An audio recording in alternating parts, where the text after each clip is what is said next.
the ball off to him. I don't want any type of an issue. But if I am going to throw it, quick throw, out to the perimeter, maybe one of my best receivers running a quick slant or something like that.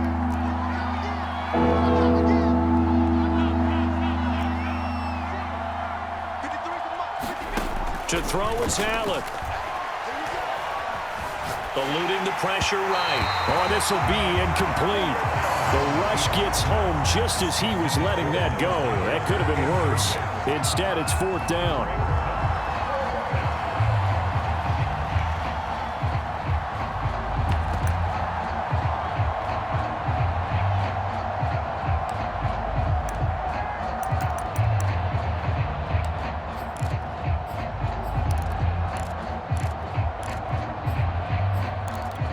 And here's a big one now. Trying to hold this lead. They're going to go for it here on 4th down. Back to throw. Allen. Finding Harris over the middle. And inside the 20 before he's brought down. Well, they picked up a little bit of yardage there, and now, in this situation, should be in no hurry to run a play really fast. Let the clock wind down.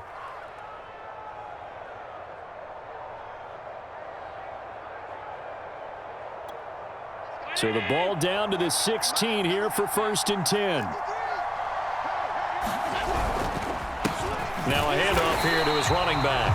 Now the Bucs going to use the first of their timeouts as they'll stop him with a little over 30 ticks to go in the football game. Credit him with a 1-yard gain there to make it 2nd and 9.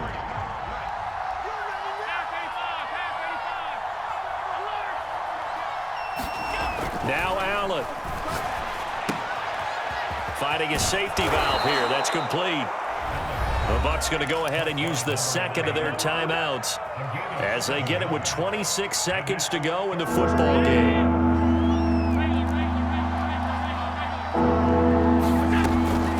On 3rd down, Massey. And he won't be close to a 1st down as he runs into a wall right around the line of scrimmage.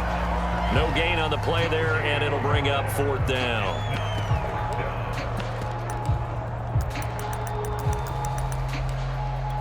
So on 4th down, out trots the kicker in a big spot here. From the right hash here, should be an easy one. And Gay knocks this one through. And that'll make this a 7-point game. From a defensive perspective, though, I think maybe they're saying, hey, we did what we needed to do, kept this a 1-score game. Yeah, without a doubt, because they were able to bleed some time off the clock, right? Put themselves in a good position, but it's not out of reach yet, okay? Being able to hold them to a field goal means that they do have a chance to come back and win this game. And he'll be out of bounds, but able to get it up past the 45.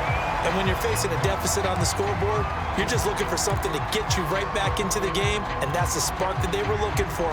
They got it with that big return. The Bucs offense set to begin their next possession. Here's Love. He's going to let it fly. And he is across and in for the score. And now they can tie the game in the final stages with an extra point. Or they can go for 2 and go for the win. Obviously, the excitement level here is almost a fever pitch. Down 1. It's tempting to go for 2. I say you go ahead and kick the extra point. You got the home crowd carried into overtime. I'm with you. I do see some fans, though, holding up 2 fingers. Easy now. Yeah, but they're not the ones who have to actually make that call, are they?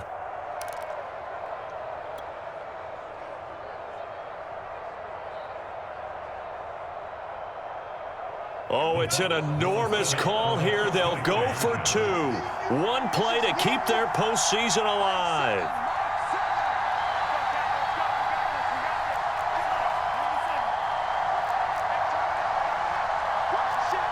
Laundry on the field. This is going to be a false start on the offense. Sometimes you have to slow things down a little bit when things get heated.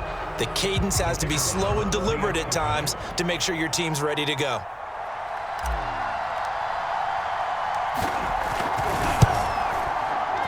Don't forget the extra point. It's up and good. And we may very well be headed to overtime.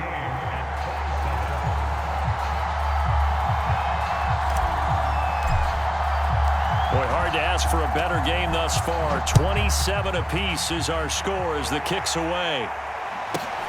Fielded right around the 8. And a nice return sets him up pretty good here right at the 30-yard line.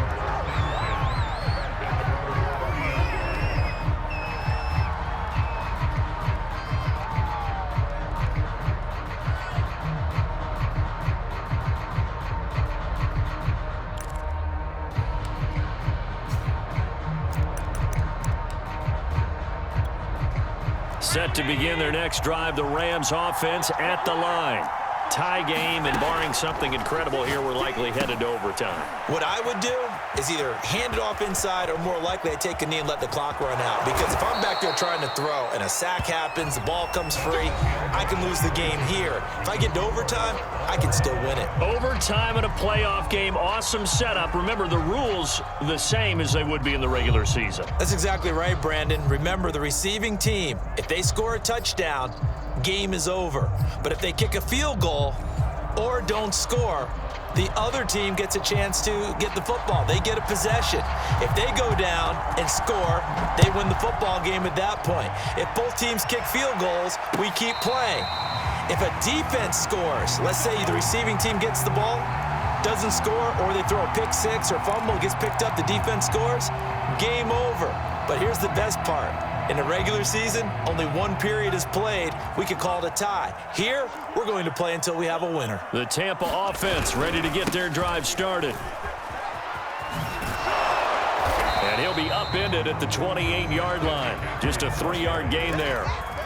Well, partner, recent conference championship games that have been needed to decide who goes to the Super Bowl. What do you got? Well, if we go back to 2015, how about Green Bay at Seattle? And it looks like Green Bay's got this thing. From Russell Wilson to Jermaine Kearse, that gets it done. And then go back to 2010. We think Brett Favre with the that's caught inside the 20. And he's going to score. It's a touchdown. No flags. And in an overtime thriller, they are moving on to the playoff. No rest. They get to keep playing. And for all these guys, whether you're a rookie, a 10-year veteran, there's no feeling like this NFC champs. And you feel like family. Never at any time do you feel more like family than when you're sharing the joy of being the NFC champs. And now everyone gets to say they're going to the Super Bowl. And that does it for the conference championship. For Charles Davis, I'm Brandon Gaudin. And for our entire crew, we'll see you 2 weeks at the Super Bowl. This is the NFL on EA Sports.